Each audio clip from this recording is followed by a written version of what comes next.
people eat too much meat, right? And if they were to cut down on their consumption on meat, then they would, it would actually really help the planet.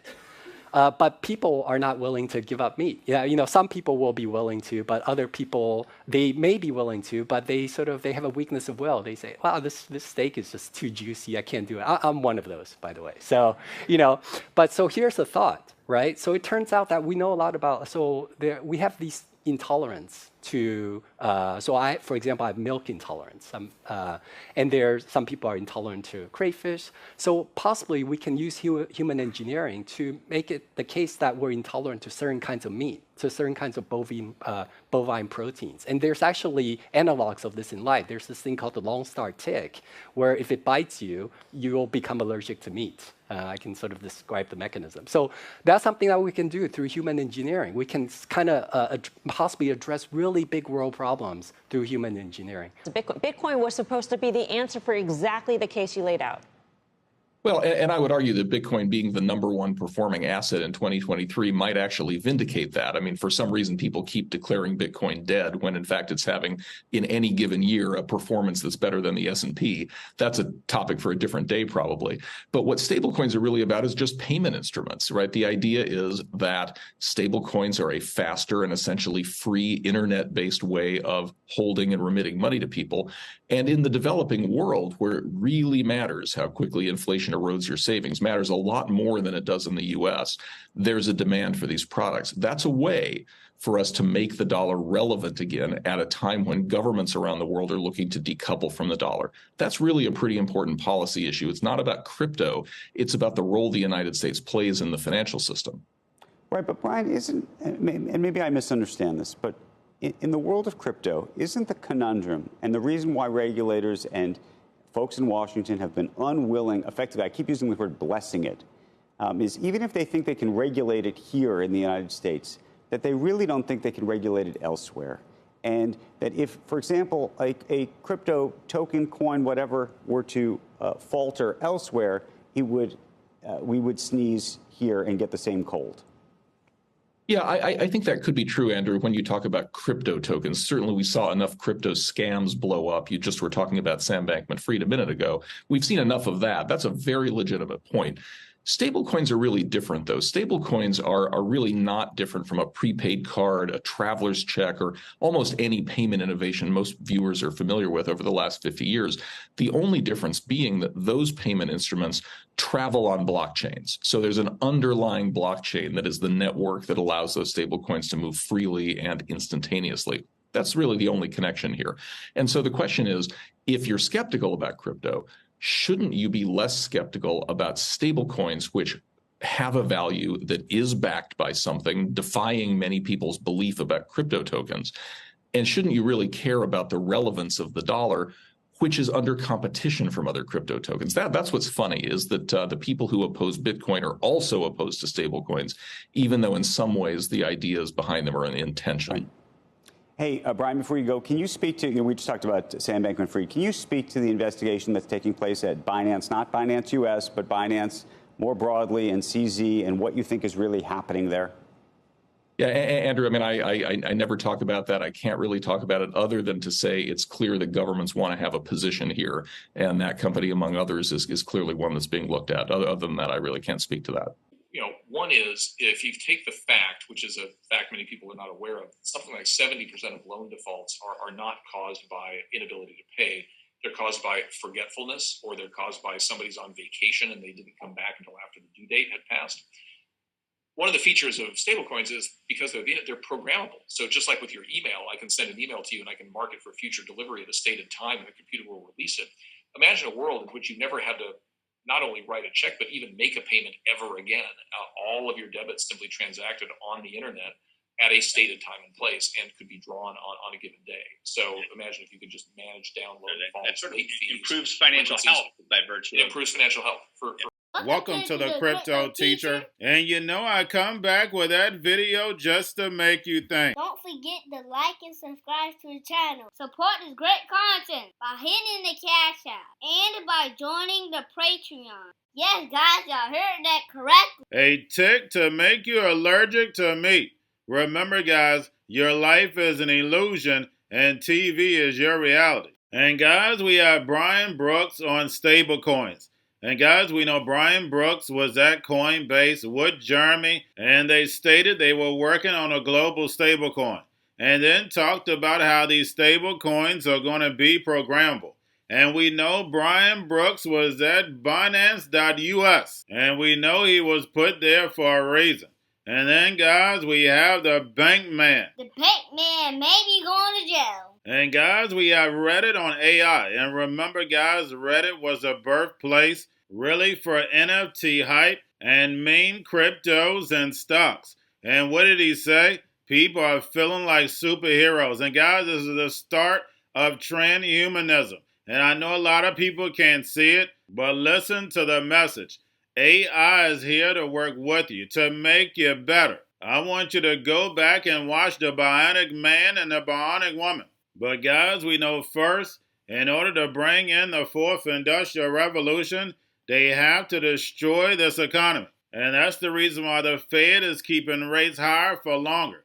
And of course, the politicians play nothing but the Hegelian dialectic. So therefore, the people choose a side, not understanding that they're destroying humanity. And we know by the time they wake up, the machines would have already taken the economy over. And then soon, man will want to be a machine. And remember, the crypto teacher told you, because he knows, when it comes to the New World Order, it's all planned out. You have a wonderful day. The biggest winners right now are the builders. There are folks posting on Reddit about how everyone in the office thinks they're a superhero because they have these powers of drafting memos 100 times faster thanks to AI. And I think as folks lean into these tools, it's going to help in a big way. Alexis, one thing, though, I've been getting a bunch of emails recently, and the more, and I read them, and they're so perfectly sort of executed in a certain type of way that I say to myself, a human didn't write this. Like, it doesn't. No, there's something about the language that makes you think, okay, maybe something's going on here. How do you think that changes over time? The way we're solving for that now is we're generating the first sort of 99% of the work with AI, and the last 1% is being done by humans. So really the role is more about getting good at drafting the prompt, and that's a science to itself that's gotten better and better, or easier and easier, and then making sure it's got the human touch ultimately before you hit send. The reality is these tools are still pretty janky, and they will get much better. And I think ironically, 10 years from now, inserting thoughtful typos will actually be the signal of humanity in a weird sort of way in terms of the way that we perceive it. But I do advise folks against just going full AI. You never want to do that. For far too long, our economy has not been working for working people. Trickle-down economics benefited big corporations and the wealthiest Americans, but not workers. Vice President Harris admitting the economy isn't working for most Americans, workers. Some more proof here. Americans have surpassed $1 trillion in credit card debt for the first time ever. Let's get the read from Slatestone Wealth Chief Market Strategist Kenny Polcari and GOP strategist Joseph Pinion. It's great to have you both here. Joe, I'm going to start with you on this one. Was this another word salad from Kamala Harris, or does she have a point that blue-collar workers are struggling in this economy?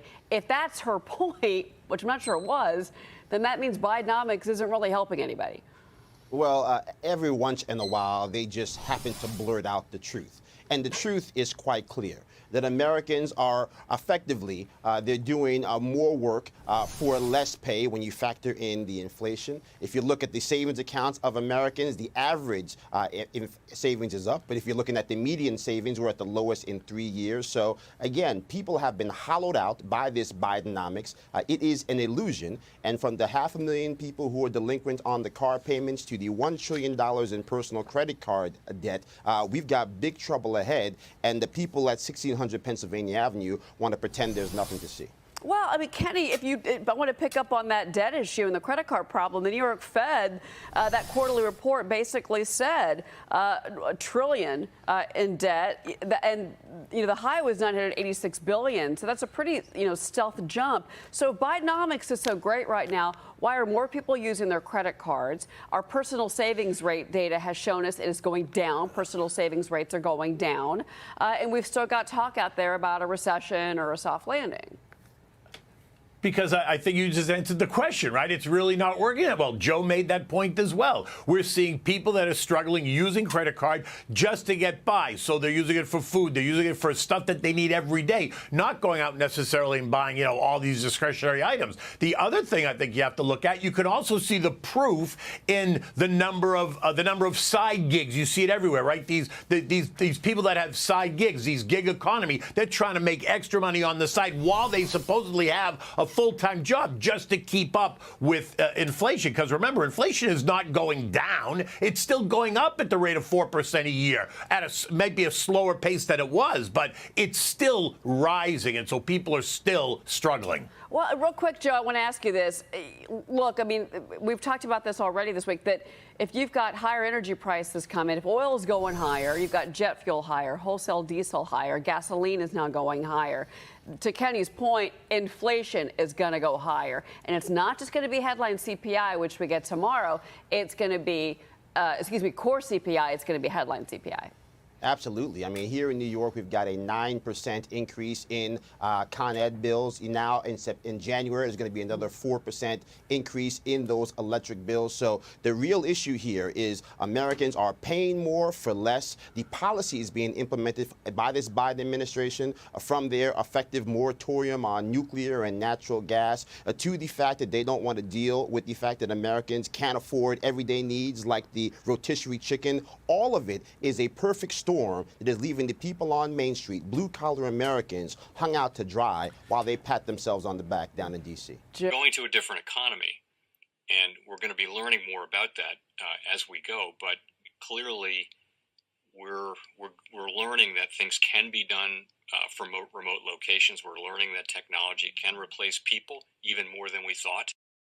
We're not going back to the same economy. We're recovering, but to a different economy, and it'll be one that is more leveraged to technology, and I worry that that is going to make it even more difficult than it was for many workers. In Silicon Valley, and my friends who work in technology know that what we did to the manufacturing workers, we are now going to do to the retail workers, the call center workers, the fast food workers, the truck drivers, and then even bookkeepers, accountants, insurance agents, lawyers, and on through the economy.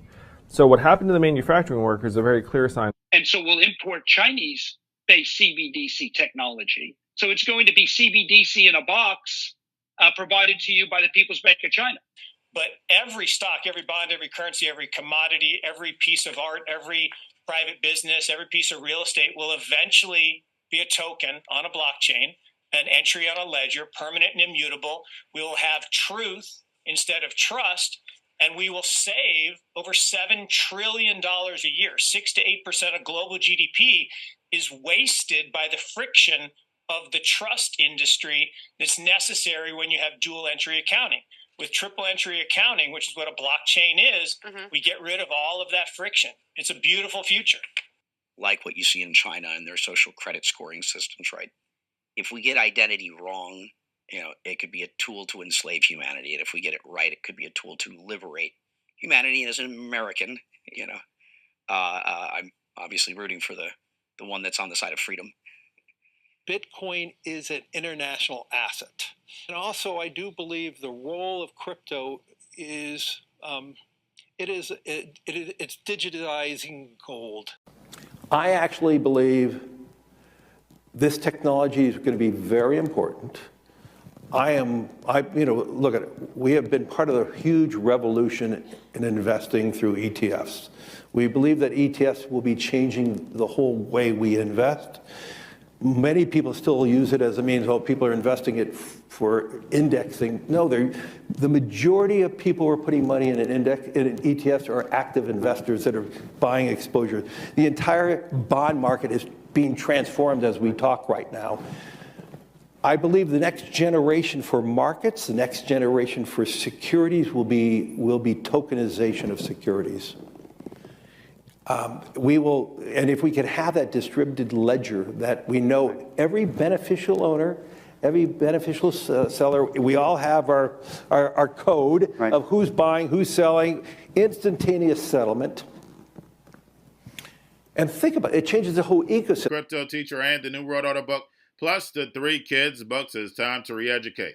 Also, new to cryptos, Coinbase, Bitrue, Binance. Do not forget book links and crypto links are in the description. The stock channel, guys. Don't forget to go like, subscribe, spread everywhere. You have your Kobo, your chip stocks, your banking, your gaming. While everybody's sitting at home, get home stocks, the Seaver, the biotech stocks.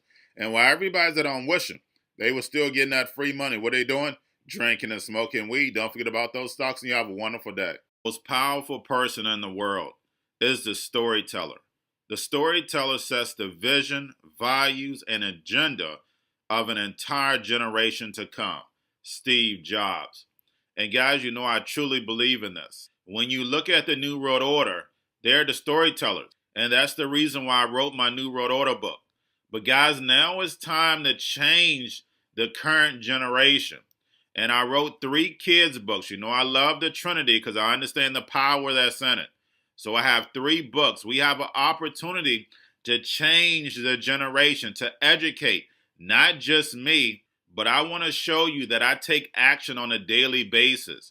And I want you to take action on a daily basis.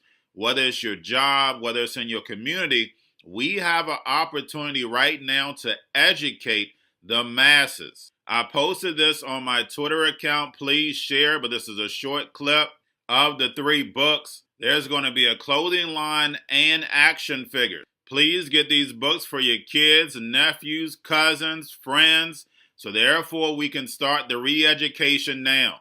Because as we see, the 4th Industrial Revolution foundation is definitely here. Robots, algorithms, drones, taking humanity out the picture. We have to re-educate. But let's get into the video. Part 1. King Joshua and Drama Tam save the village. Part 2. King Joshua and Drama Tam save New York from COVID stories 3. Part 3. King Joshua and Drama Tam goes to China. It's mandatory to get part 1, part 2, and part 3 of this series. It's time to re-educate Generation Z.